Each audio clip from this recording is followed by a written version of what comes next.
The Light from the Inside. Conversations with active members of the Light of the World Church about the transformative power of the doctrine of Jesus Christ. Continuing with the Footsteps of My Life series, this special collection of interviews with limited episodes includes more than 25 conversations with the Light of the World Church members that converted and persevere in their service to God in the distant region of Malabo, Equatorial Guinea, Africa. Whether shared briefly or at length, they all speak of the mercies of our Lord and His beautiful work, and most importantly, how the Light of the World Church, its doctrine, and the Apostle of Jesus Christ have impacted and changed their lives for the better. Welcome to this special collection of interviews of the Footsteps of My Life, an ongoing series here at the Light from the Inside podcast, where our guests share personal testimonies of their past and present, and how their lives have changed, thanks to the message of salvation preached by the Apostle Nason Joaquin Garcia in the Light of the World Church. Welcome back to another episode of The Light from the Inside. This is the kickoff episode with regards to our recent trip to Malabo, Equatorial Guinea, Africa, where we all had the blessing to go to participate in the Holy Supper. I have with me again Brother Esrom Madrid, my brother-in-law. Peace of the Lord. And Brother Jimmy. Peace of the Lord. Brother Jimmy's another one. I got to get his testimony still, but that'll be another podcast afterwards. Man. We have a lot to talk about. We're going to recap on our trip over there from day one, all our travels over there and our time there and returning. It'll be the short version.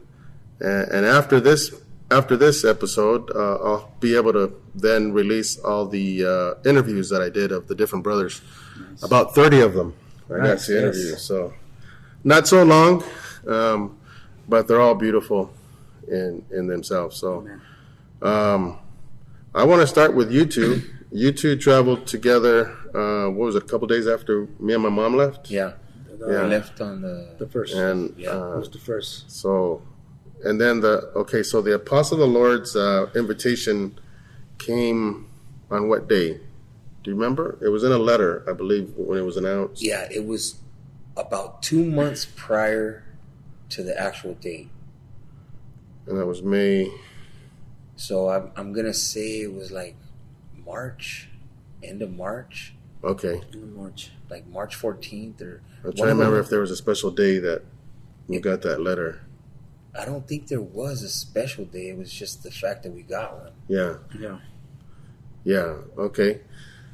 So again, for the listeners that are not of our faith, these episodes, this podcast is to be able to share the different ways that us as active members, current members in the Light of the World Church, how the Lord has blessed us from day one of the Lord bringing us to this path. And we are right now on May 16th, 2023, and we have testimonies to share up to this day because the Lord continues to bless us, and we continue to see how the Lord answers the Apostle Lord's prayers, and we're here to tell.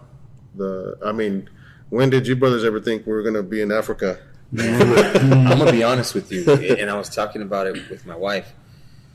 We heard the invitation, and we were like, okay, cool.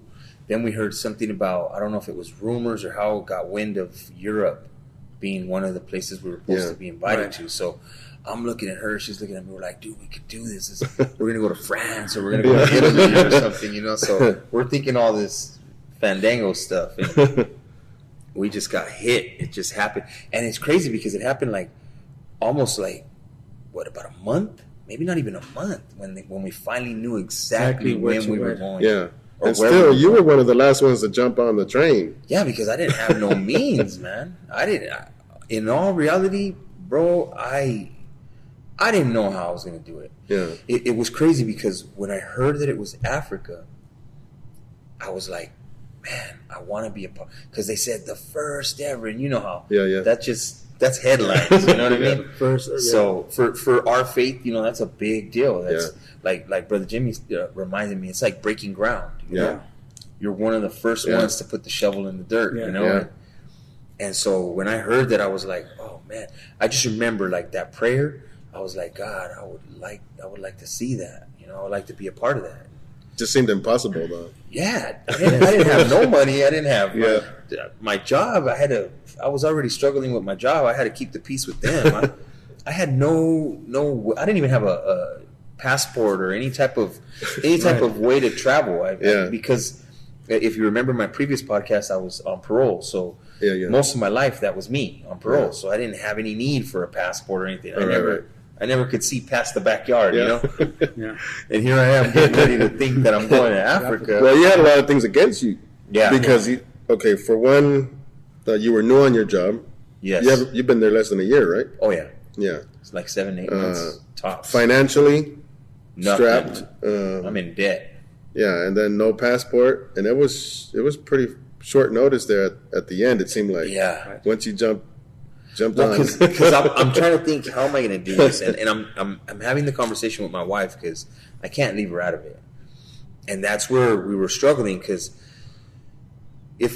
she's quick about stuff. So she started looking online, seeing what it's going to cost to get a ticket, round trip, what it's going to cost for the hotel, what it's going to cost for us to have some sort of income for food. And we were looking at a lot of money. Yeah, and I'm looking at her. She's looking at me. We're like, I don't think it's going to happen.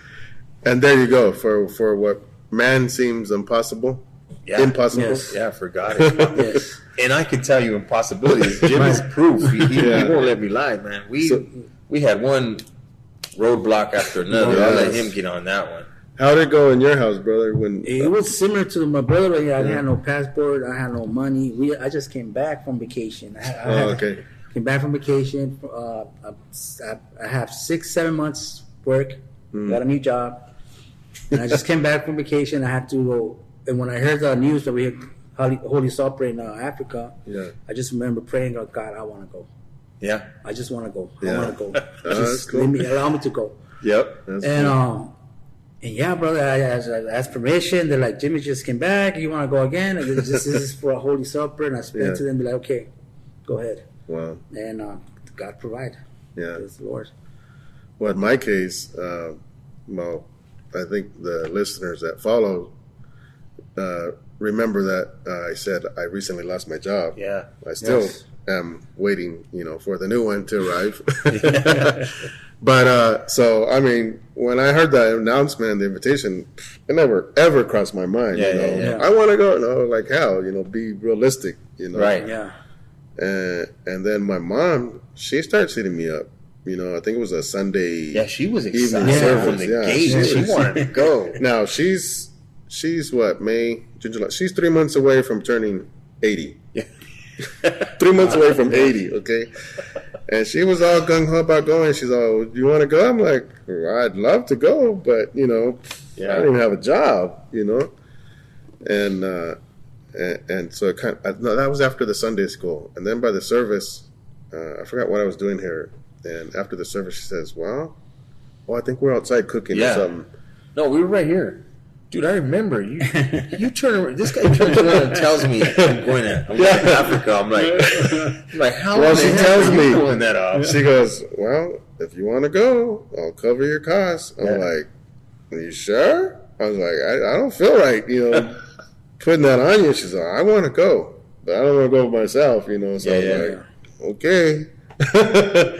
If you're willing to do that, I'm going to jump on board then. And then, I couldn't believe it. Still, the night before, still couldn't believe I didn't even pack till the night before. You got me pumped up. When I see you got me pumped up, yeah, because when I see you got me pumped up. This guy out of nowhere, he's going, and I'm like, bro, I'm feeling left out. I'm like, oh man, I gotta be a part of this now. Yeah. Brother Sergio, he's constantly saying, hey man, there's nothing impossible for the Lord. And I'm like, we were here talking about it, huh? Yeah. I'm going, okay, I'm going. Yeah, because he said, I'm going to see you there. And I'm like, I just...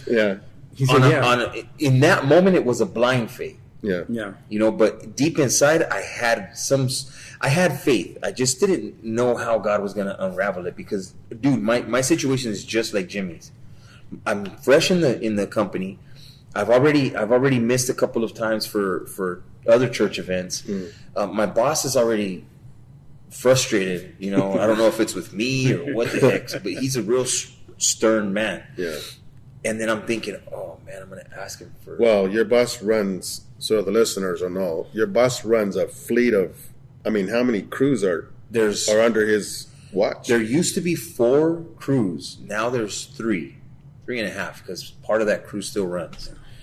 And that's just his little small portion. There's still another fleet of, oh man, I'm talking maybe 15 guys. And that's each all, one a truck. That's all construction work? And dirt, yeah. Okay. So dirt will come in and set the ground, and then we'll come in and lay the. So it's not like you have a little office job and you called in sick.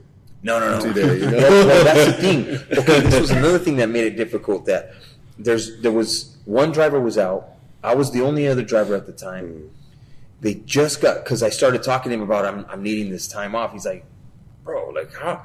I got a company to run. You know what I mean? And I'm thinking, well, I mean, that's why I was telling you need to hire somebody. And he's looking at me like, you're hitting me up way too late. It was just, everything was showing, like, to the human mind. Yeah. Everything was showing it's not going to happen. I mean, no income, no passport. Fresh in the job. I'm going to be without a job if I still go. And I remember coming one night to the prayer, and I said, look, God, because at this point, I want to go.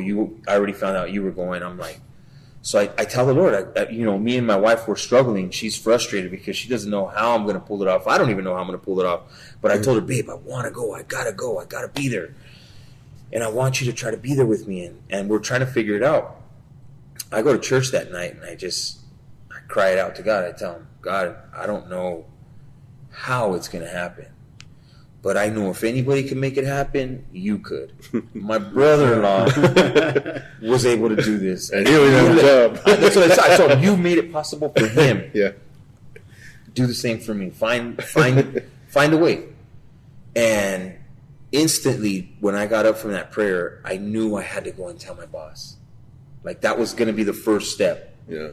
I didn't have no money, so I didn't know if I was going to go or anything. But it was almost as to say, I'm trusting in you. Yeah. Like in a race, you got the different hurdles. You gotta. Yeah. Oh, we had hurdle after that. Yeah. I wonder about those. You got a little push, right? Yeah. A push. It was a nudge. Yeah.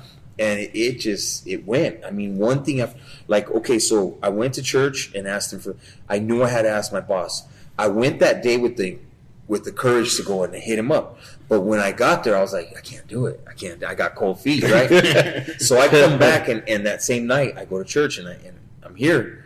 I'm right behind us, and I'm praying, and I tell God, look, give me the courage, because I tried today, and I didn't feel it. And so I went the next day, and I says, hey, I need 2 weeks off. And he looked at me like, what? What are you talking about? Oh, man. I said, I need 2 weeks. I said, do you remember when you hired me and blah, blah, blah? And we start hashing things out, and it's not looking good at all. And I tell him, he's all, well, you know what? You got to go through the process and fill this paperwork out. And I said, look, I'm going to do that, but I'm saying right now, just so that we're clear. That way, if you don't want me here anymore, then that's what it'll be. Yeah. But I'm going to go. I got to go. It's the Holy Supper. Yeah. I told him that's one thing that I can't let anything get in front of. Right. Job, family, nothing. Yeah. And he was like, yeah, well, you really got to think about this. And he was just trip on this. So that was my prayer. Yeah. Later that day, he says, go ahead and go. 2 weeks. He made it clear, 2 weeks. That's all I got. And then I said, okay, God, we got down 1. Yeah. Now I don't have no money, so I don't know how the heck unless I can float over there enough time, I don't know how I'm going to do this. You guys didn't do a job before you went, did you? Yeah, we did a lick. No. Honestly, this is a crazy thing. So that was my first prayer. Once I got the confirmation that I could go, I came to church and I thanked God. I said, God, thank you. I appreciate it. I didn't think it was possible. You made it possible. You moved his heart. So now here's my next problem. I don't have income. Help me figure this out. We try to, because me and my wife were still talking. And she's my financial advisor. And she's my accountant, and she's my secretary, tax lady. Yeah, she's everything, To not say Lord. And she tells me, babe, financially, this is where we're at. And I'm like, man. She's like, look, honestly, we're not all going to be able to go. So we had to shoot that down. And so I was trying to determine whether she would go or I would go. She said, you go. I see you want this bad. You take this one. We'll worry about the next one when it comes. So she's looking at all our credit cards, and there's still no way. And I'm thinking, what are we going to do? And she's like, I don't know, babe, but you better start asking God. So that night I go and I pray. The very next day, because we pray in the evening, so in the morning, I get this email. This is no joke. This is exactly how it went down. I get this email, and I look. And normally, I have this thing. I don't like little red dots. Whether you know how it tells you a message. I don't like red dots on my phone. So I clear them. I clear them all out. I look through what I need to look through, and I swipe away what I need to swipe away. I'm getting ready to swipe at it, and it's from my bank. And I'm like, wait a minute. What's this? So I look at it, and it tells me, hey, you know that loan that you wanted so long ago? We just want to remind you that it's been confirmed. You can give us a call at whatever 800 number, or you can come into our branch at blah, blah, blah office. And I'm like, wow. No way. So I call my wife, right? Babe, I'm gonna forward something to you in your email. Look at it and tell me what it is. So I do that, and she says, babe, that's that one from when you were gonna do work on your truck. And I'm like, no way. She says, yeah. She's like, there's your way to Africa. And I'm like, wow. Are we gonna be able to afford it? And she's like, it's there. The Lord provided, brought it to this point. He'll bring us out of it with all whatever's coming after it. And I said, okay, all right, praise the Lord. Praise God. And that's how then the passport was another problem. We were trying to figure out the passport. On the day that we left is when I got my passport. Yeah, he got his passport out that day. That day. In L.A. At 1 o'clock. We had to stay in L.A. because it wouldn't have made no sense to drive through all that traffic just to go back in an hour. So we stayed in LA the whole day. When I seen the passport, I'm like, dude, God's making it realer and realer every minute. And so I called Jimmy. He's like, yeah, bro, we're already headed to the airport. I'm like, yeah, we're right here in LA. We're like a few minutes away. We're gonna go over there. Yeah. He's like, all right, cool. I'm heading to the airport. My map says I'm 3 minutes away, and he says, hey, bro, they didn't let me in. I'm like, what do you mean? What happened? He says, we need a visa. We had stopped worrying about the visa because we didn't think it was that important. Right. It wasn't something, because it was a new law. We figured we'd be able to skate saying that it's a new law. Even their websites showing it. Right. Yeah. So, no, it didn't happen that way. They stopped and they said, you can't even board this plane. You can't get out of our LAX because you don't have a visa. So he's stressed out. I'm like, where are you at? And I'm stressed out because I'm like, do I go over there and try to do it and see if they tell me something different or what?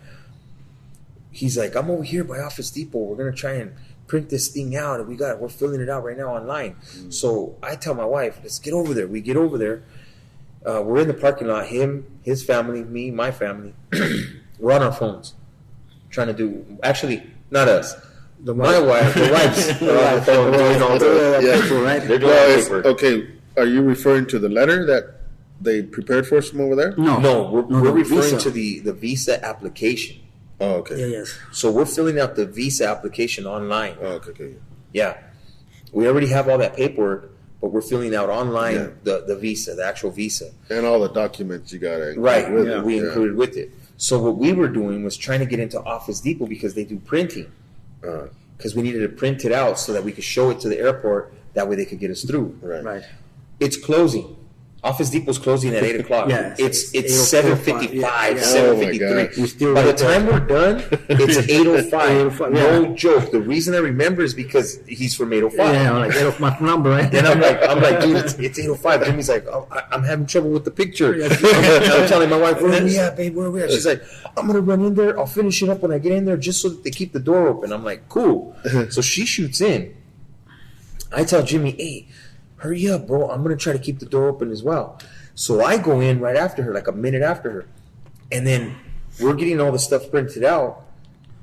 And the doors were locked already. Yeah, they were locked. They were already locked. We were out. We were done. We didn't even, we thought, okay, this is it. We're done. We got this far, but it was, joke's on you, you know? And no, bro. So he goes and knocks on the door at Office Depot, and the guy lets him in. Oh, wow. Yeah. It's like 8:10 already. The manager's pissed. She's mad. How are you letting that man in? Oh, wow. But she's letting us do what we got to do. Yeah. So we both get our paperwork printed, and we shoot to the airport, and we're in. And it was just, we thought it was cool. We thought it was smooth sailing. No, I thought that was it. That was it. That was not it. It wasn't it. This is where I plug in that song. We've only just begun. I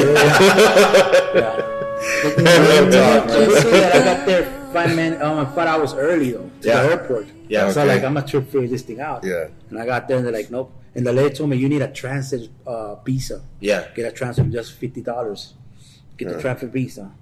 And I was told get the traffic visa. We just stayed online and for some reason he went first. He went through first. I couldn't get it. They're like.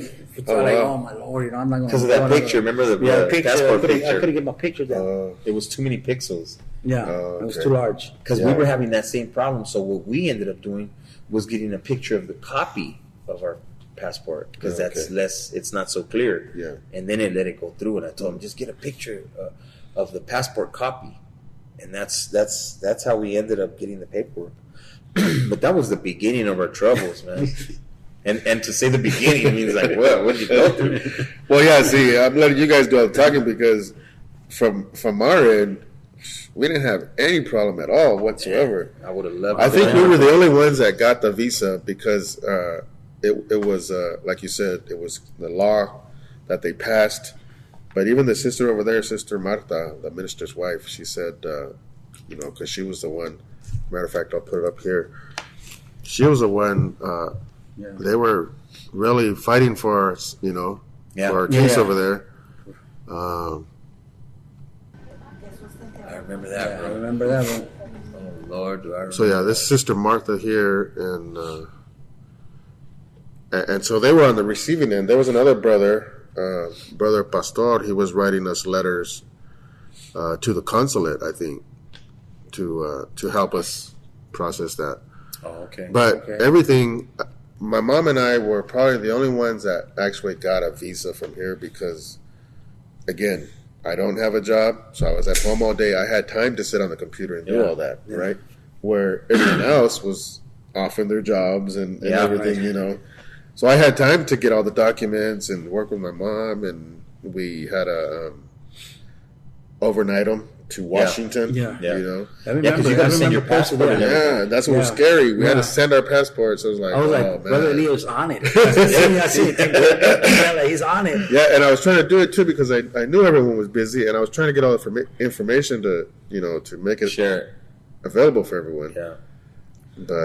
But we were getting mixed information. I was getting information that we don't need it. It's a new law, and nothing's going to happen. You don't need it. Yeah. Only if you want to stay more than 3 months. Yeah, and that's because I think everyone was looking at the website. Yeah. Well, it says this and that, Yeah. But our minister, who had gone, almost a week earlier? Yeah. That's how we found out about it. Yeah. That they were unofficially enforcing it. Yeah. And obviously to get a little... But that was our concern because we figured, okay, if we got to put our passport, we're really going to be like... screwed. Yeah. Just say, excuse the frame of words I'm using, but we were going to be done for.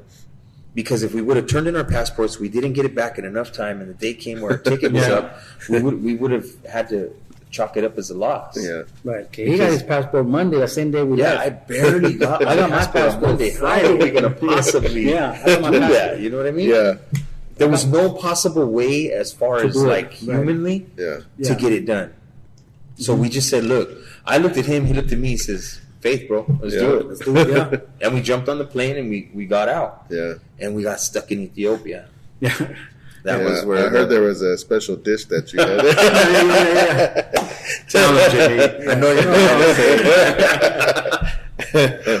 No, because I remember we look at each other, we're like, now what? He's like, everything's in God's hand now. Yeah. We did our part, now it's, you know, it's in God's hand. And I'm like, praise the Lord.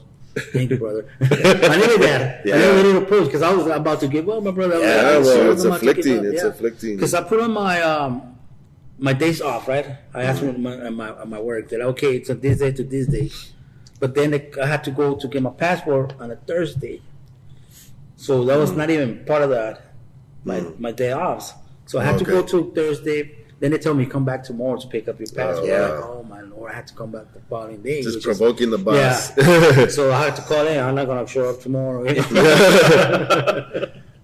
the cage. I'm like, well, if I get fired, well, you know. Yeah.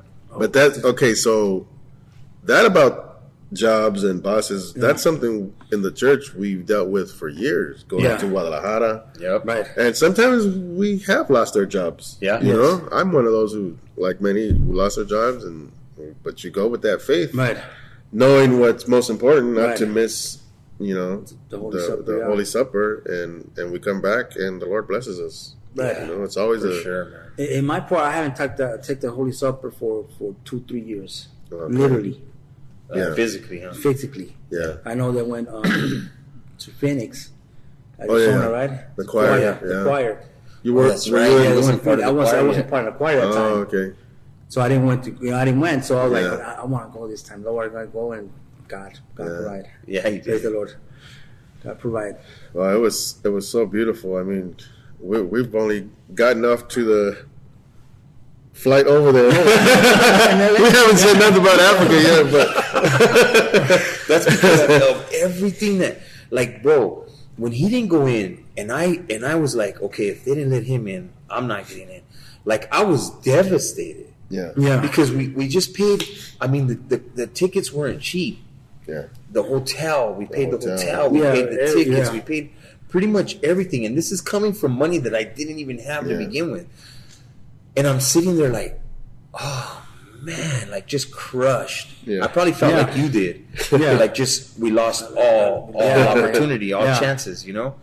And he's like, I'm in the parking lot trying. And I was like, okay, so that's what pumped me up. To hear that he was still trying to find a way. Okay. Yeah. I was like, all right, don't give up, dude. We have to trust in the Lord. God does. And and this is the crazy thing, like, I'm telling my family and everybody that I deal with, God's a clutch God.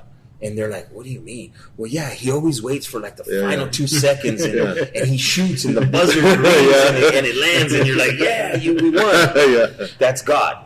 Yeah. And I forgot about that, you know, because here we are, it's crunch time, final seconds of the game, you know, the ball's in our court and we're fumbling. We're fumbling. At least I am. I'm fumbling horribly. And I'm ready. I was literally ready to tell my wife, let's just turn around and go home. Yeah. But when I heard he was at Office Depot in the parking lot trying to get this squared away, I was like, no, you know what? Let's try. Let's make every effort possible. Yeah. Yeah. And it paid off. We made it. Trusting in the Lord paid off. As it always does. As it always does. It's just when you're in the grind, see, it's easy to say that from the back. Yeah. You know, you go, have faith. Oh, yeah. Hey, don't trust in the Lord. Trust in the Lord. And that goes with anything. Yeah. Right. With any teaching. Right. You know, we often say it when we take prayers that, you know, trust in the Lord. The advice, it's easy to say here, remember, but when you're out there and something happens, that's when you got to remember, okay, what tool do I need to put on my box now to fix this or get past Which thema do I need? Yeah. Straight up, that's the truth. I mean, and it happened for us. I mean, we were tested. Yeah. For sure. So I have a clip here. Let's see. When we finally got there. I was going to say it's not the Jedi, is it? Yeah. We got a lot here. Let's see. What's this one here? Oh, brothers. Oh, that's the brothers. That's Romel right there. Smile. Okay, so this is when they brought us from. They brought us from the hotel, in this truck and right to the temple, and then they brought us from the airport to the temple. And right here, they're getting ready to take us to the hotel. To us, they did the opposite. They took us to the hotel to drop off our stuff. Okay. And then back to the temple. Yeah. We got put on the grind right away. Yeah. We missed our flight in Ethiopia. No baggage, we're stuck in Ethiopia with nothing but what we're wearing.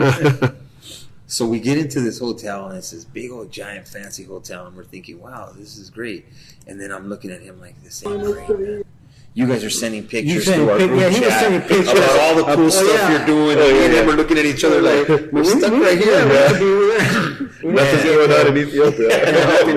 No, there was something going on, but it wasn't what you wanted. So we need to get there. We need to be in Malawi. Yeah, because we were looking. I mean, think about it. We're sitting in a 5-star hotel. There's even a wedding ceremony. A wedding ceremony happening downstairs. And the only thing we can think of is, man, we're not where we're supposed to be. Yeah. And it was just a bummer. I even told him, you know what, bro, I'm just going to go into the room and we'll eat something and we'll go to bed.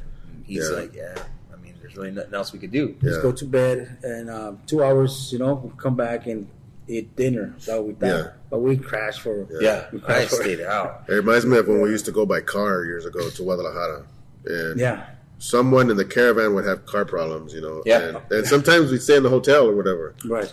And it's like the same thing, man, we need to be there already, because you're counting the days, it's only a short time. It's like you're missing out on something, We were, though. It was a nice hotel, but we didn't enjoy it. Yeah. We got to be in Malawi. Yeah.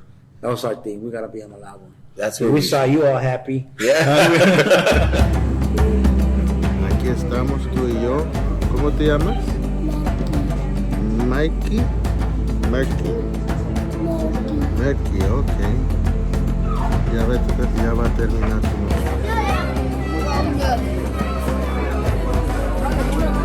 What are we doing, brother?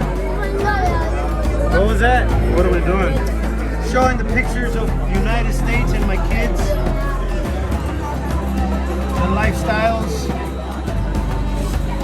How they are. Sharing with them that I also have kids like them.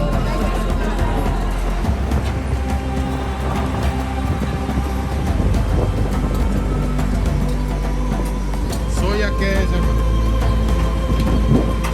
La soya. ¿Qué es soya? ¿Esto es soya? Sí.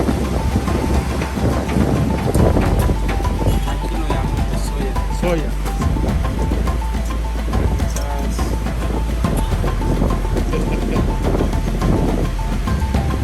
¿Cómo se llama, hermano? Juan Pablo.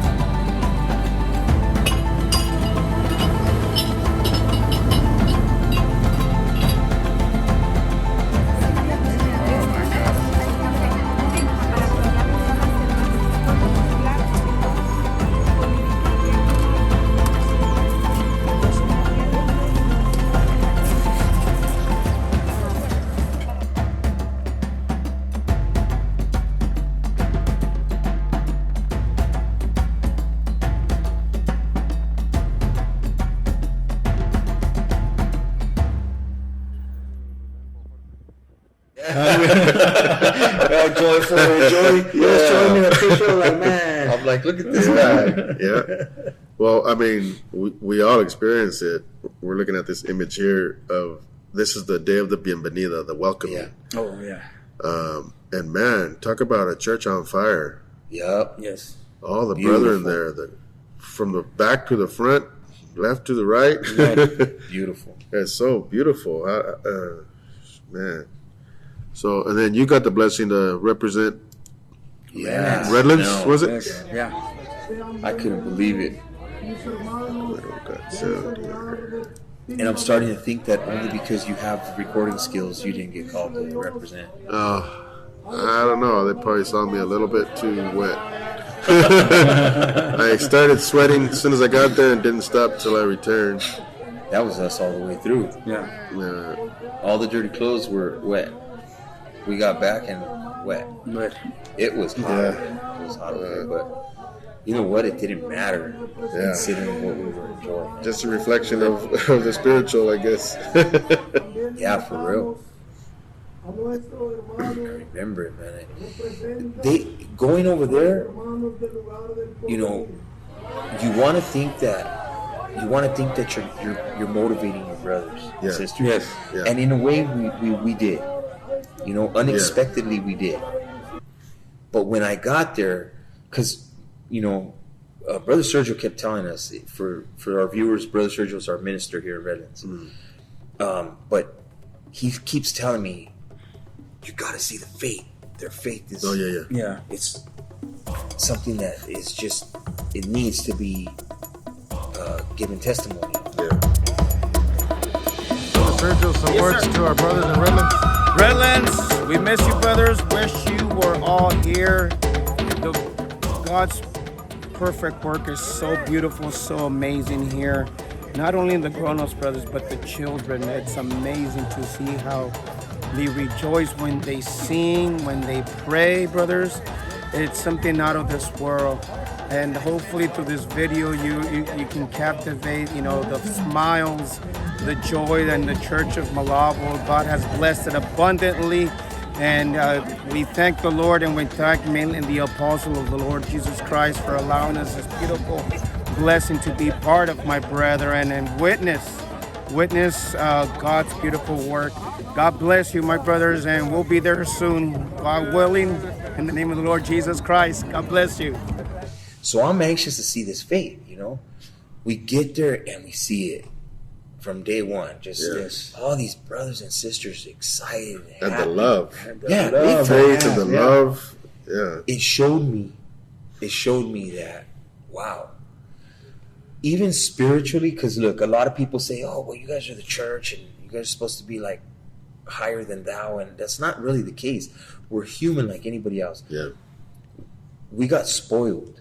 That's how I looked at it. When I got there, I realized how spoiled we were. Yeah. Spiritually speaking. I'm not talking about materially also, but mostly spiritually. Because how many Holy Suppers did we get?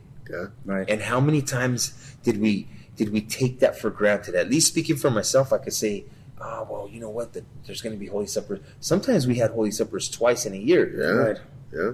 And we got to see the man of God. Yeah. We got to hear him. More than a few times, yeah. So it wasn't something that I was able to truly value like I should have. Yeah. Until I came here. Yeah. Because my brothers over here in Malabo, they've never seen the man of God. Never. Right. Physically, yeah. They I don't think they've heard his voice, and if they did, it's through a recording. Some of the older ones have seen the transmissions. Yeah. So even though it's still not, it's nothing in comparison to watching him walk down the aisle, to take his pulpit and start preaching, to see how he hugs and he kisses us and shows us that love. Yeah. Like they didn't have that. The blessing or the effect of that authority is the same. Yes, of course. But there's nothing like I felt it. the sentiment, the feeling, the emotion of being there present. Yeah. Right. You know. It just gives you a refresher, more than anything. And so it showed me that I was taking everything all the blessings that have been given to me, all of the advantages that we have being in this area of the world, I was taking them for granted. Yeah. They brought me back down to earth. My brothers out there in Malabo brought me back down to earth. And I'm going to always be grateful. That's why I have like a special longing for them. Right. Yeah. Because they brought me back down to earth. Yeah. They reminded me of the roots. The way to serve God, the way to practice, the choir. The quality. The quality is like 10 times better. Right. Maybe more than that. That's probably like downplaying dedication. And I mean, how many times were we there? And God, I sound like I'm in a tube. I got this sinus thing going on. But how many times we were there at the end of the prayer? You know, some have gone home already, but you have a lot of the youth there still singing.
Del cielo se oyó la voz con grande estruendo, sonido como corriente de muchas aguas, que interrumpe la oración de un justo en aflicción, que rogaba al Señor por su fiel consolación. El santo llamamiento del apóstol santo y limpio, y le dio el ministerio de la consolación.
Estaremos contigo como lo prometimos, oh bendito apóstol de la consolación. Amén, amén, amén, amén, amén, amén, amén, amén, amén, amén, amén, amén, amén, amén, amén, amén, amén, amén.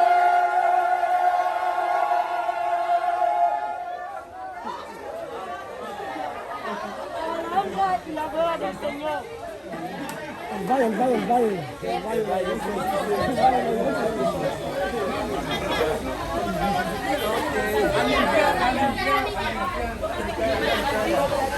And then over here, there's another little group of boys singing, you know, and they're just with all that joy. Joy. Like, And you can feel it. Yeah. You're back there, you feel it. You're like, oh my Lord. And It's the like, sisters there cooking and making coffee or whatever they could. Yeah. They're You so felt beautiful. You felt it. I didn't want to go to the hotel, but you know, Yeah, it's like it was crazy. It And was then this something- brother right here, beautiful, brother Jose Maria, I think Yes, it was? yes. Man, this The brother, taxi this driver. brother was nonstop. Yes. So he was a cab driver, and same thing. He told his boss, I guess, that he wasn't going to work all those days.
tiempo que Dios dijo que yo te dejé aquí para que en su día des testimonio de las cosas que tú has visto y lo que has vivido. Oh, wow. Because that's why he was available Yeah, he was for able us the whole to time. be there, just to be there for us, for the church. So That's beautiful. yeah, he was all over the place. Yeah, he Us was. to the brothers, but never once did he have a frown or complain. No, never. Any Never. hour.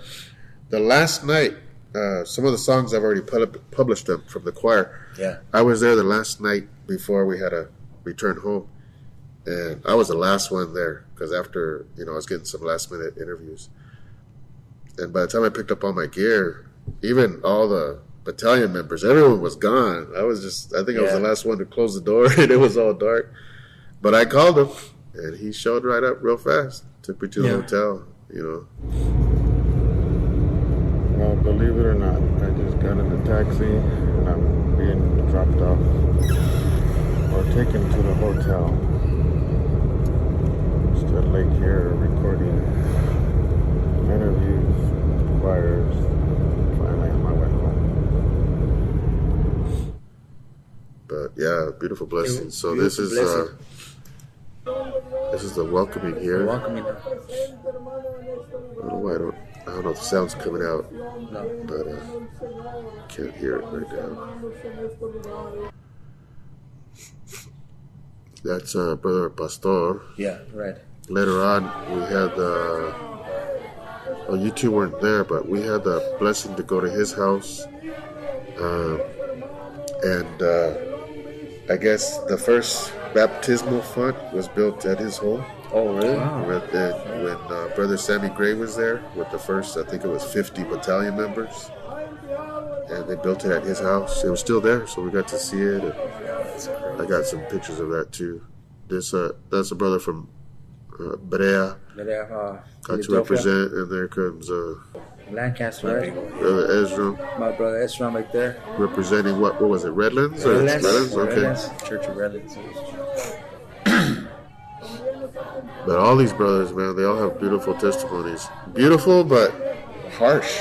Yeah. Harsh at the Yes. same time in the beginning. What they had to go through. Yeah. You mentioned Brother Lisandro. I know I interviewed him, but the way you shared his testimony, I don't know if you want to share a little bit about it, but I don't remember hearing all that much as you shared, It kind of came out on him because we kind of see him. It's a reaction when we talk about a certain person. He reacted a certain way. Oh, okay. Yeah. So we what's wrong with you? Try to talk to him, and he just let it out. Oh, okay. Yeah, because there were flags. Yeah. Yeah. For some reason, Lisandro was the brother that he was like our little brother. Yeah. And so we would harass him. Yeah. Really, we would clown him. We give him a hard time. We let him know, like, hey, get out of the way. You're bugging us, and he in good fun. And he reciprocated it the same way. And so we got a closeness with him. And just like Brother Jimmy said, the minute that we mentioned somebody's name, and it wasn't even us that mentioned it, it was someone else. Someone else, yeah. You just see his whole feature just drop. Like, oh, really? And you know what it reminded me of? Like when they would talk about Frank. Oh, okay. That kind. So it hit home for me. Yeah. It was almost like instinctively I knew what's going on. So I had to approach him because I wanted to know, hey, what's going on? Are you all right? And he didn't want to talk about it at first, and so I left it alone. I'm not going to pry. But same thing happened later, and I told him, hey, if you need to talk about it, I'm right here, man. I'm not a counselor. I can't give you the best advice, but if we say a little prayer, we could ask the Lord. And he's just like, nah, look, it's like this. And he started breaking it down. So his testimony was that he was hearing about the church in his neighborhood because he didn't live too far. I guess he was there was a little neighborhood off to the side in the back. So the neighborhoods are like in the center of the block. Okay. And then on the outskirts is all the little companies and businesses that they all use to live off, and he heard about the church. So he's going to check out what this whole craze is about because there was other kids talking about this church, the light of the world on the corner. Yeah. So he's going, his mom finds out. And his mom gets upset. And she tells him, I don't want you going there anymore. You don't belong there. And he says, he's trying to defend himself, just letting her know, hey, I'm not doing anything wrong. It's a church. I'm just going to see what they're preaching. It's different. And she was upset. She just wasn't having it. So he kept going, and when she found out, she was beating him for doing it. Right. And when that didn't stop him, this is our brother that we're talking about, brother Sandra. When that didn't stop him, she went and threatened the church. She went all the way to the church and told all the brothers that she was going to make sure that they felt her pain, and that if they didn't stop inviting him, she was going to call the police and have them deal with it, and all these things. And he kept telling her, look, it's my choice. No one's forcing me to come here. I want to come here. You see that I want to come here because you're beating me and I'm still coming, Yeah. Wow. And he says because of that, because of all of this, it ended up where she kicked him out. So he's 15. Yes. Kicked out on the streets. And not just any streets. Like out here, it's still luxurious. Yeah. I hate to say that, but there's places you can go get help. Right. Out there, there's nothing like that. I was telling my family here, you don't see no homeless over there. No, there's no such thing. No. There's no homeless over there. Yeah, because you're not going to live very long homeless. Yeah. They always got to stand up, no cardboard signs over there. No, none No of one's that. handing out nothing. None of that. There's no handouts. There's no type of help. And it just, it hit me. It hit me when I heard that. When I heard his testimony, I was just, it struck me like, wow. Yeah. That's their faith. That's their faith over there. Yeah, that's beautiful And faith. from the many that I was able to interview, there's so many similar testimonies like that. Yeah. I even asked one of them after a while. I was like, I keep hearing this kind of template of a testimony, and I was like, is it pretty common that when you accept the Light of the World Church here that you're going to get kicked out from your family? And it was like, I forget it was a brother or sister, but I have it. And they confirmed. Yeah. It was a brother. Yeah, I remember it's a brother now. I forget his name, but he confirmed that that's pretty regular there. Number one, because of they still have their old culture and traditions, but also because Catholicism is pretty heavy over there. Yeah. Plus Pentecostal. Pentecostal, there you go. Yeah. But the faith though is beautiful. Oh yeah, because all the other episodes, we talk about how the Light of the World Church has had an impact on our lives. Right. And here you have so many of these members where they heard of it, learned of it, came and discovered for themselves what it was all about, and they never left. Yeah. Yes. They never left, And the oldest ones there, this labor in Malabo is only 7 years plus months. Right. Yeah. It's fairly new. Yeah. It's fairly new. And it's growing. Before I got there, which was on, I think, May 1st, they had just had baptisms. Yeah. Right. And were you guys there for the, were you brothers there for Vicente, yes, the we were one there. baptism? The young brother, yeah. Vicente. And then after we left, there was more baptisms. Yes. Yeah. Because they just walk in. They just keep coming. Bro, we were seeing it. Like me and Jimmy were outside one day and we're sweeping. Because we seen Brother Romel doing it, and I thought, you know what, that's a cool gesture, man. Let's try that. Let's do that, clean up. Because, even though it's impoverished, you still wanna do what you can to help the community. Yeah. And sure enough, like, it might just be the little sidewalk in front of the church, but that's gonna make a difference. Someone's gonna see that, and they're gonna. It's gonna stand out. Right. Yeah. Yeah. Especially in a situation like where the church is at. Yeah. So we're doing that, and all these people are walking by like, who are these guys? We obviously stick out like a sore thumb. But who are these guys that are willing? This is what I'm thinking. Who are these guys that are willing to pick up a broom and sweep our neighborhood? And they're not even from here. Yeah. What's their care for this place? Yeah. And so that alone, I imagine, brought some sort of curiosity, because we kept seeing people walking in and going up to the door and checking inside, and we're telling them, go in, go check it out, Yeah. See for yourself. Even though the prayer wasn't going on, we had a chance to speak with someone, even though he was a little intoxicated. Right. We were able to preach to him and offer him some sort of advice. We plant the seed. That's all we could do. Yeah. It's the Lord that waters it and helps it to grow, gives it the sunlight and whatever else it needs. And it's not an obligation. It's just something that we want to share. Yeah. So here's the front of the mister right there. I got so many different clips, but yeah. So this is the kind of looking at that catty corner. Yes. Yeah. Yeah, almost like if you're on the other side of the the main entrance over here. So you were swooping down here in Yeah, this area? from over here to this. Okay. Yeah, and all this right here is, so there's mixed match, I don't know, it's like floor tile, and there's dirt right here, there's cement. Yeah. But just the fact that it's clean, because everywhere else, it's just trash and, just not, Well, that's maintenance. that's their custom. They're so it's because they culture. see how poor it is. No one. I remember seeing Lisandro throw something on the floor, and I said, "No, pick that up, bro." I said, "Look, that's where the change happens." I remember telling him, and he looked at me like, Yeah. He picks it up, and I told him, "Look, if you start this, it's gonna affect someone else." Yeah.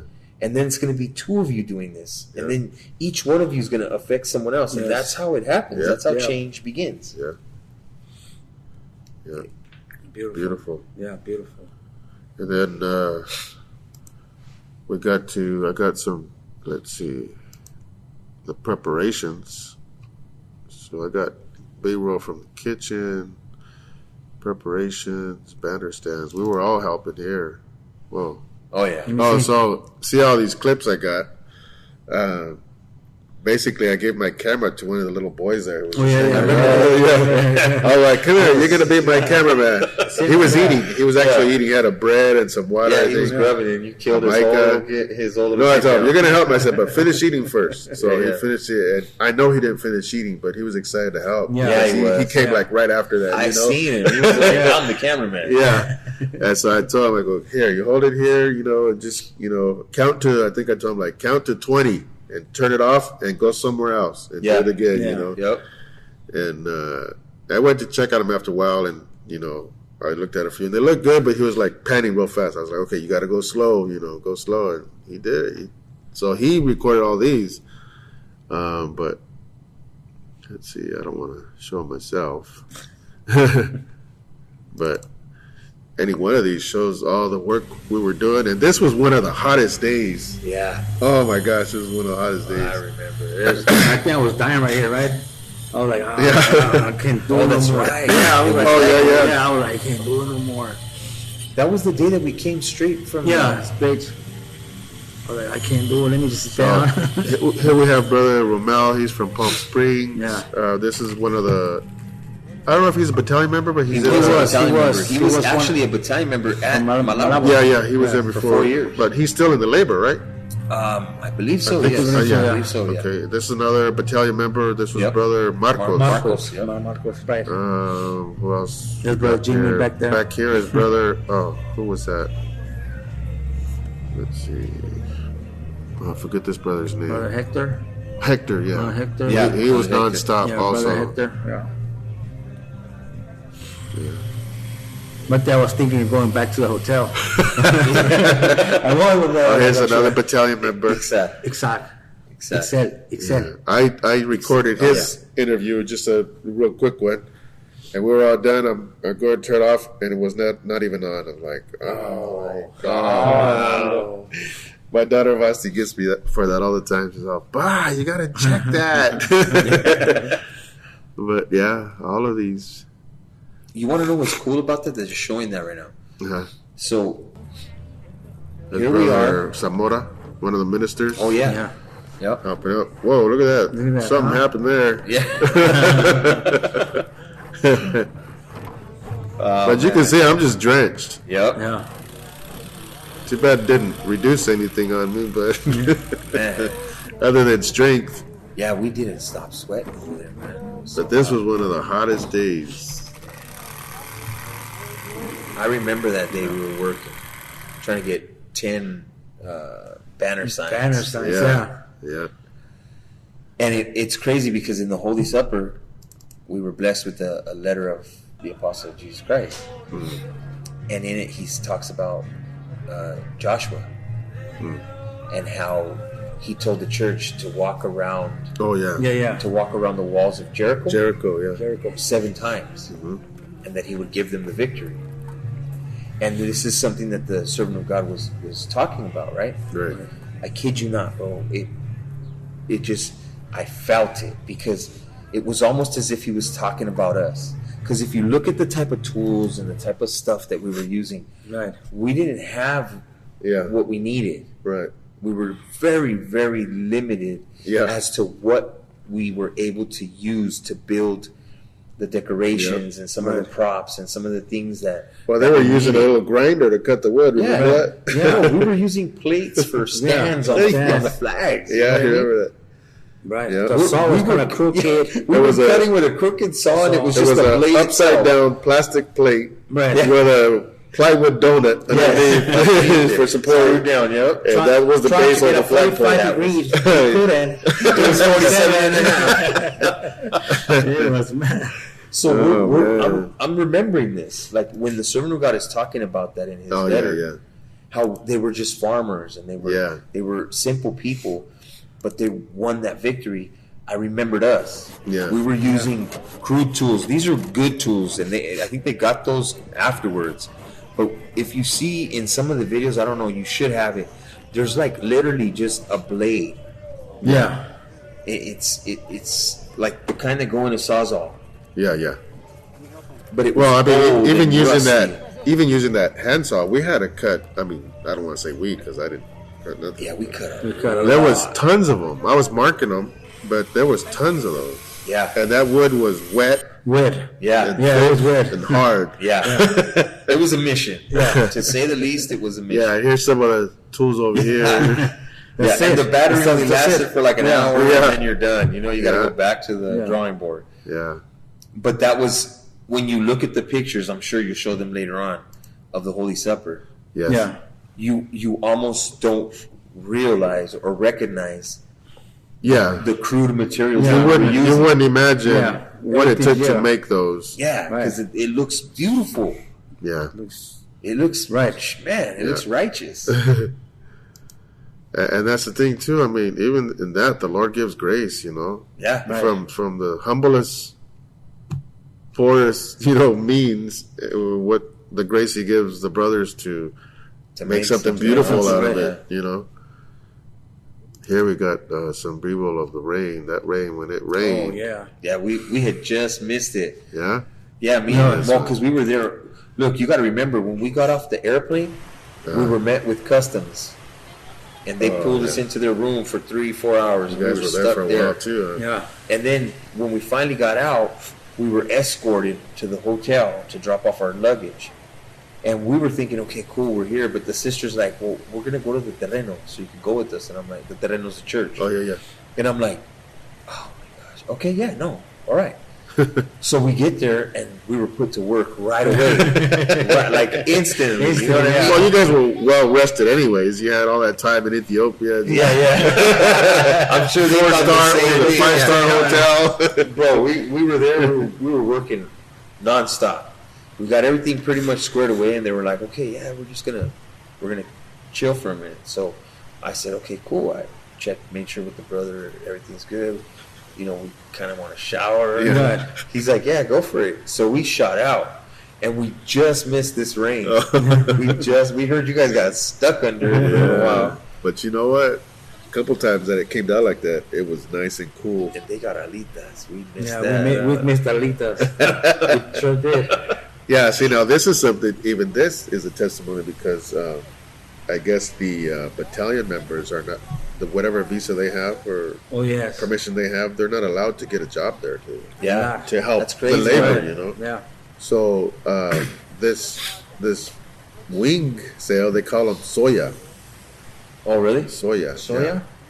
Yeah. This is the sign here.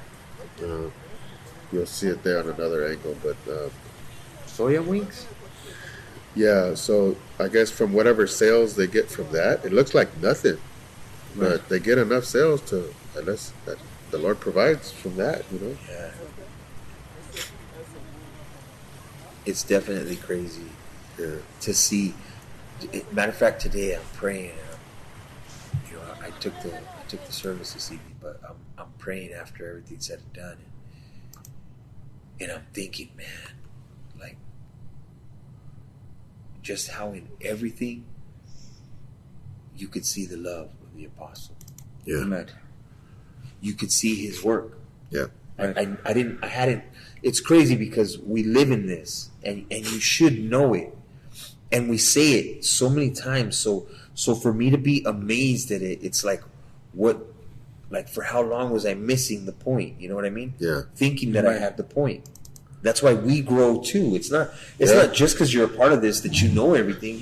You got to grow in it. It's something that you learn to accept. You choose to accept over this and that after so many different things that go on. But like, I'm sitting there and I'm like, whoa, that's beautiful. Like, I could see the work of the man of God when I look at Malabo, when I look at little things that he allows us to be a part of. When I see Brother Jimmy's kid get up there, and the way that he expresses it, it's not read. You know he's coming straight from his heart. Yeah. And you hear him talking in a way that's like... I want to interview him too, brother, with you. I have to sit down with you both. And you look at these things, and if you pay enough attention, if you're close enough to the Lord, you see the man of God. Yeah. Not that he's in Jimmy's son. No. Not that he's in me. Not that he's in the brothers. But by their conduct, it reflects him, and you're able to see him. It's beautiful. It's beautiful. Well, most definitely the teaching. The teaching. Yeah, it all points back to him. Yeah, and everything. And that's so beautiful. It is. I don't know if you saw this one, but this is okay. So here's that. Oh, I remember this. The end result. A clip of the end result of all that rustic. Okay, so here we got. Let's see the crude materials. Here's all that. Here's one of the stands we were building over there. Yep.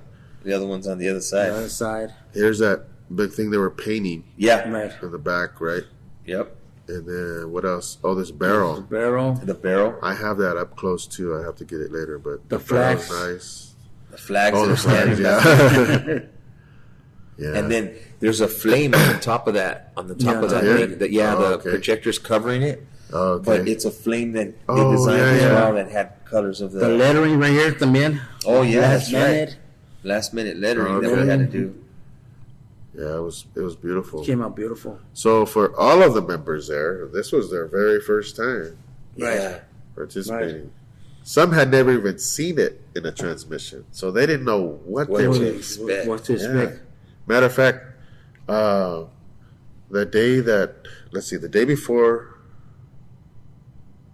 no, it was the morning of this Holy Supper was on the 7th, so it was on the 6th. Was it the 6th? No, it was on the 7th. The meditation, right? Yeah. Yeah. Okay. Yes. So the morning prayer, the minister announces that about the 12 noon hour meditation, and one of the members there asked me. He pulls me aside, and he said, "I have a question," and I was like, "Sure, brother," And he was one that for me it was kind of hard for me to understand because of his accent. Yeah. Plus he kind of talked low, but what I grasped and I confirmed with him, basically he didn't know what to expect on the hour of meditation. Right. So I was explaining to him, well, it's like a regular prayer. It's maybe even shorter, but basically the brother's going to invite us to meditate. I use the example of when we come to the table to eat, we got to wash ourselves, and I was converting that in a spiritual sense. But it was also new to them, not even that hour meditation, that they have an idea of what, what it was about. So he was like, what are we going to do? Is there something I have to do or whatever? I was like, no, but it's just a regular prayer. It's just we're going to be invited to meditate. Self-reflection. Analyze, Yeah. Because it's a very sacred, very holy moment. Yeah, it is. And what would you say about half of this was full of visitors? Yes. There was 50-something visitors, 53. I think? 53. Wow.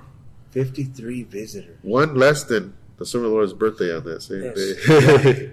53. And I was back here the whole time. And I got to see them, the reaction. Wow. So when the church say amen, all of them, praise the Lord, amen, and they're all raising their hand, amen, glory to God, and I was so beautiful. Wow. So beautiful, like wow. I was. Yeah, well, it seems like everyone you talk to, they had some experience in some church. Yeah. And, you know, obviously this is nothing that they've ever seen or experienced before on their own anywhere else, nor will they. Yeah. Nor can they, you know. That's so true, because it was something that was mentioned a lot. No matter who you bump into in Malabo, they know the scriptures good. Yeah. Yes. It's not that they hear the preacher. No. They read the Bible in and out.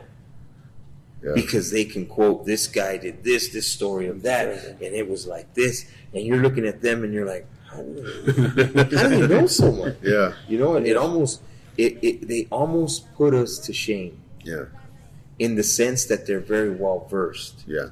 Not that they know the doctrine, but they're versed in the scripture. Right. So in the letter, we can the say. letter, right? Yeah, right. They know the history. Right. So they're history teachers. Yeah. You know what I mean?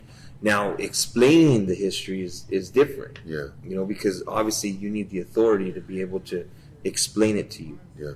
And I think that's where the souls saw the difference.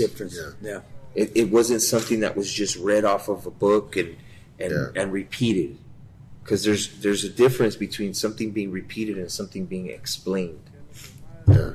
You know, to get the explanation of what you've been reading is like, whoa.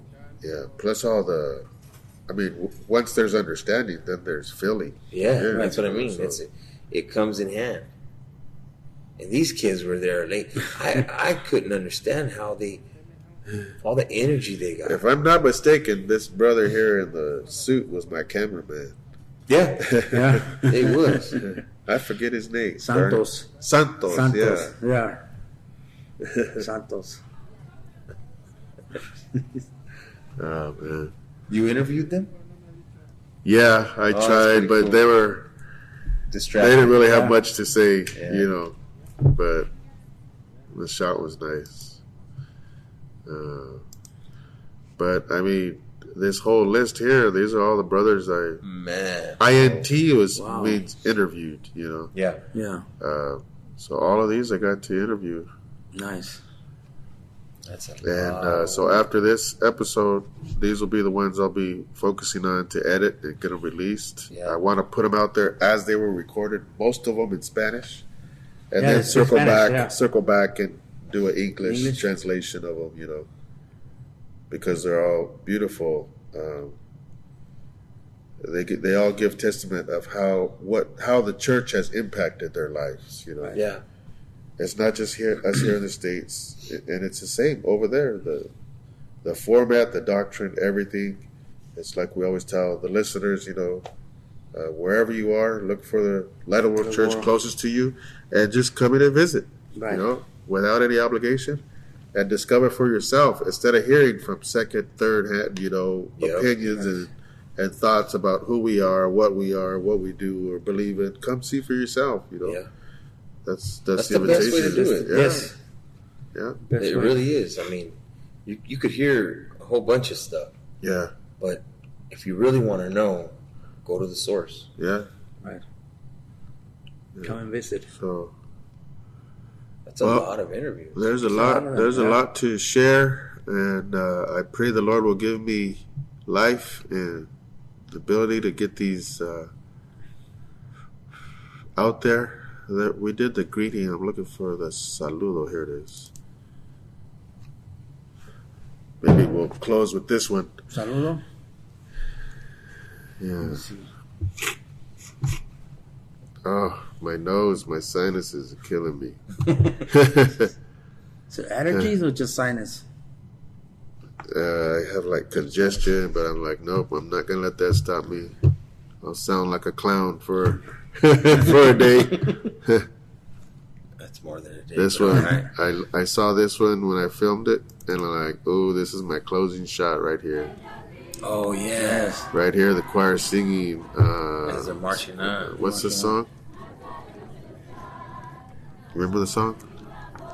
I think the audio's not listening because this is tapped into the same connection and it's blocking it. But Somos la luz del mundo. Yeah. Somos la luz del mundo. Yeah, it's me right there going.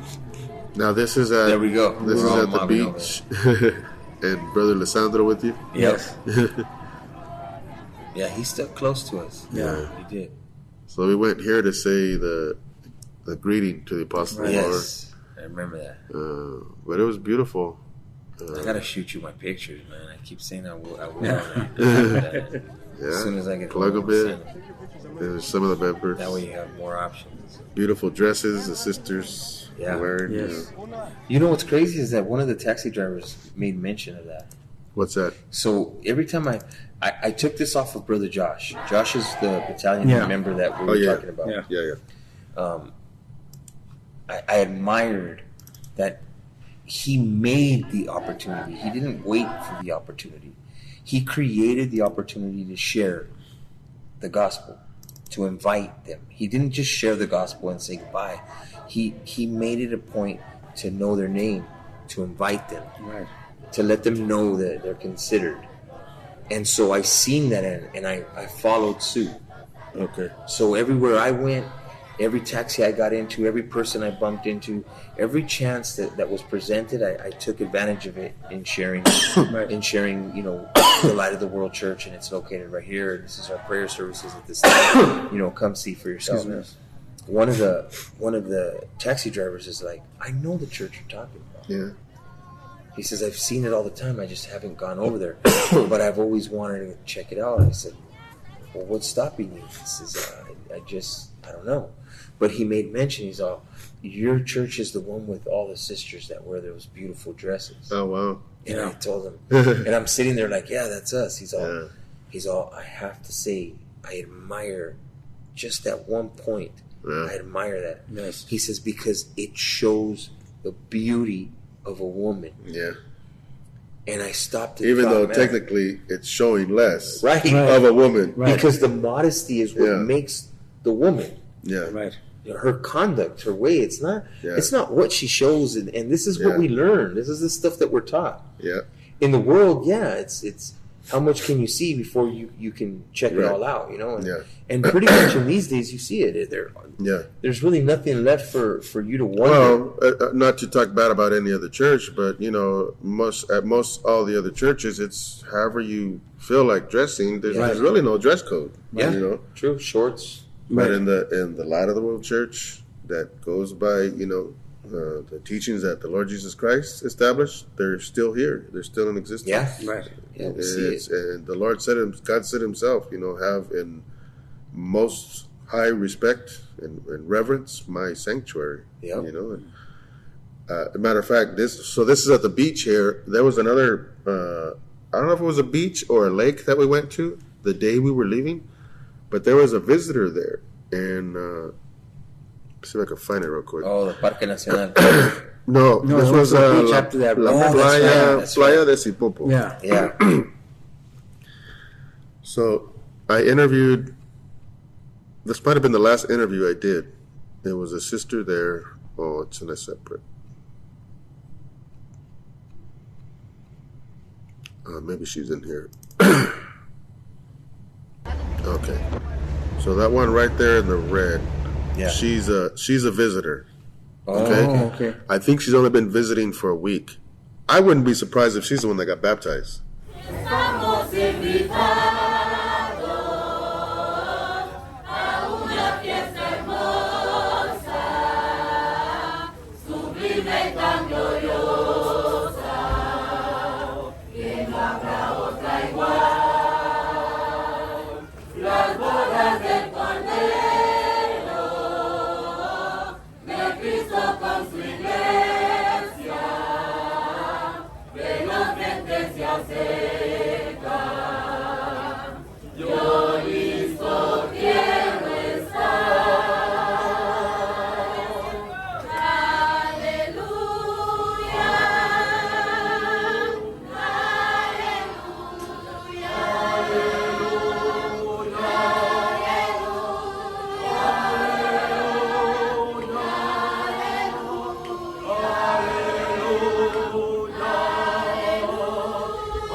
But we were sitting there, my mom, her, and this other sister. She's not in the shot here, an elderly sister, Sister Nena. Oh yeah, you know her? Okay, Yeah, we met her. So it was me, the visitor, my mom, and Sister Nena. We were all sitting there. I had just got through interviewing Sister Nena, and she asked me. The visitor asked me. She says about. She says, I have a question, brother. I was like, sure, go ahead. And she asked me about women wearing jewelry. And she said, because I see that you have a ring on, Yeah. And so I was like, oh gosh, okay, here I gotta dig up the scriptures right away. Yeah, you gotta find a way now. Oh man, she's calling me out. I was like, okay, so I just gave a response based on memory, of the scripture verses, where it talks about women, let their adornment be, not in jewelry, not in, Right. Proverbs. Yeah. And so, and seemed like she had kind of heard that already. And then I mentioned, because she asked me, how come men can? I said, well, I gave her the example of the prodigal son when he comes back home and the father tells him, one of the things he does, put a ring on him, Signet. Another one was, what was the other one I brought up? Oh gosh, I can't remember now. Anyhow, after that, I said, you know what? Let me look them up. Thanks to God, I had service because we bought a chip out there. Yeah. So I had internet service, and I was able to look up the same verses. But I remember talking about the dresses now. I was telling her, how the scripture said that, and I pointed to Sister Nena because she was. Let me see if I can find her now. She was in a very beautiful blue African dress, and it had the headpiece. Is that her there? Yeah, okay, so you can kind of see her hair right there. Right there. And I told her, I said, well, look at Sister Nena, how beautiful her dress is, I said, don't you think that's beautiful, and she was confirming, because it was. I mean, yeah, just everything about it, and I was saying, well, that's how the Lord, that's what's most pleasing to the Lord, And I said, anyways, I said, about my ring, I said, this is a cheap metal. I forgot how much I paid for it, I said, but look, here's the thing. This ring, it has the emblems of, the apostles of the Lord. Also, right. I said, so when people ask me about it, that's a conversation starter. So I can start telling about the apostle of the Lord. It's like, so, and so it worked out, thanks to God that the Lord gave me words to respond, and she was happy with it. But yeah, their dresses, they're so beautiful. There was an older sister there too. I forget her name, but she was walking with a cane. Oh, okay. No. You interviewed her at church, huh? I interviewed her actually at the beach there. Oh, okay. Very brief, not too much. I didn't want to take too much of her time, but yeah, it was all so beautiful. And then going home. We were saying how lucky you were because you got a straight shot. Oh yeah, I was supposed to. We all had to take 4. I think a total of 4 planes to get home. That was us coming. And then we said, "Well, brother hasn't going straight to LA." I was like, "Wow, Lord's blessing him." Yeah. After everything we went through, and then we found out that wasn't so. I got stuck in Washington. Oh gosh. Man. Yeah. Oh my gosh! Just when you thought it was good. Yeah. I got started watching it for 13 hours. Yeah. 13 hours. Wow. I at least got, even though I was only there for, I was there till 7 a.m. Wow. The next day. But they gave me the hotel, so by the time I got there and I showered and finished everything, I slept for like maybe 4 hours. But I mean, at that point, you just want to get home. Yeah, you want to get home. You just want to get home. It was a bummer to have to leave. Yeah, it was. Yeah, so I interviewed Sister Nena here, and she gives her testimony, and it's once she got started, it didn't take too long before she starts breaking down crying. Yeah. She's crying, telling her testimony, remembering the hardship, right. when he kicked her out, because she converted, and all her children cut her off too. Yep. She was left on the street. She got lost in the forest. Right. Oh man, I'm not gonna give no more spoilers. But that's the story of every one of them. They just went through some horrible times. And so they come to the Light of the World Church and they feel all this peace just in the songs. Yeah. And then they see it in the members, the fellowship and even after, like we were saying, even after the prayer service is over, no one wants to leave because just the atmosphere there. Right. It's so beautiful. So they come and they find this that the Lord's brought to that place, and they stay. Yeah. Right. That's why it really is important.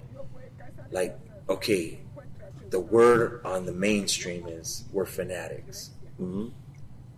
But a fanatic doesn't know what they believe in. They just go with it because everybody else is going with it. Right. Yeah. But even if that was the case, there couldn't be those type of feelings like what you're seeing in her. Yeah. Right. What you see in everyone who talks about what God has done for them. Yeah. It's completely contrary to a fanatic. They were willing to go through the things that they went through to endure all of it because of the peace or because of whatever it was. Right. Like Lisandro. Right. Yeah. Like, you can't fake it. You can't even make this stuff up. Yeah. As much as I would love to say, we're authentic. You hear these stories in other congregations, different denominations. You hear stories like this, but you can tell the difference between a story that's scripted versus a story that's sincere. It really did go down, and you're seeing it right there. It's plain and simple. I mean, you really do.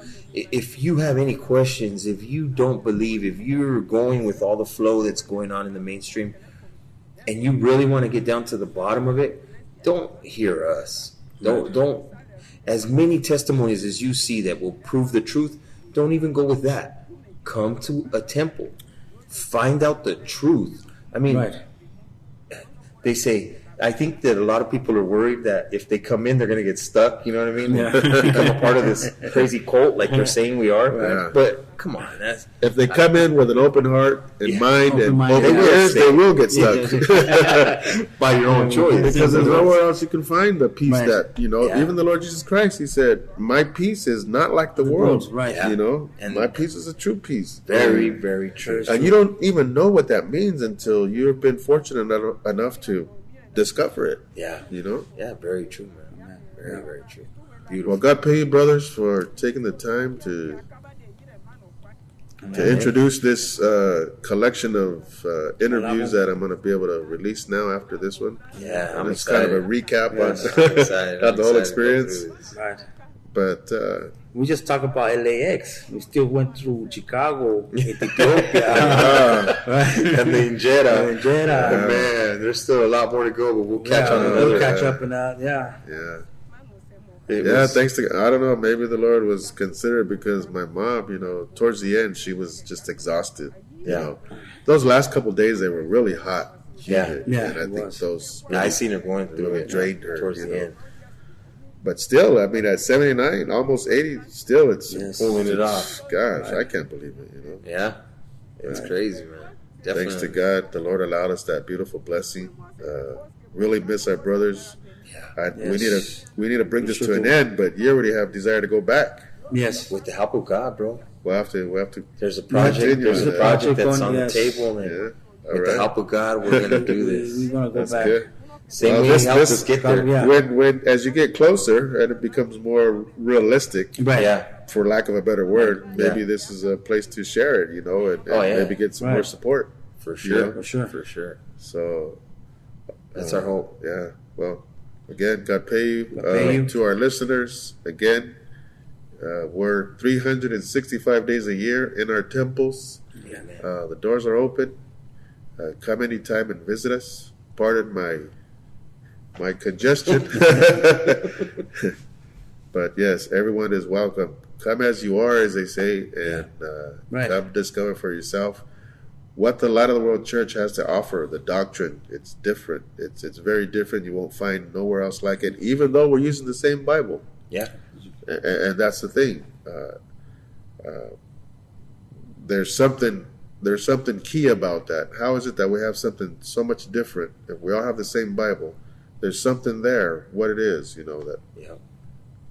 But I'll leave that for you to discover. Yes, come through. Come through. God bless you all. God pray you, brothers and sisters. Till next time. God bless everyone. God bless. God bless. To all our listeners, may the Lord reward you and bless you for tuning in. The goal of these conversations is to allow you to hear firsthand, directly from faithful members of the Light of the World Church, how its doctrine has changed us through personal and spiritual, life-changing experiences and triumphs. God bless you all for hearing.